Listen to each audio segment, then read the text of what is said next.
Estamos hoxe aquí na Praza da Concordia dando o noso apoio ás veciñas e veciños do Castrillón que protestan ante o anuncio do peche da sucursal de Abanca situada nesta praza.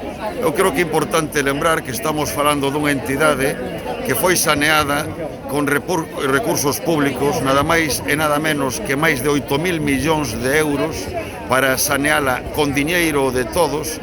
Despois dese esforzo de saneamento feito con recursos públicos, a entidade pouco menos que foi regalada a un operador privado, e a consecuencia desta práctica é que agora ese operador privado adopta decisións que poden significar a exclusión de moitos dos habitantes deste barrio de servicios financeiros. Estamos a falar dun barrio moi envellecido, moita xente maior, que dificilmente pode resolver as súas xestións bancarias a través de internet. Estamos a falar dun barrio en costa onde desprazarse a sucursal máis próxima para moita xente maior require dun esforzo físico total e absolutamente excesivo.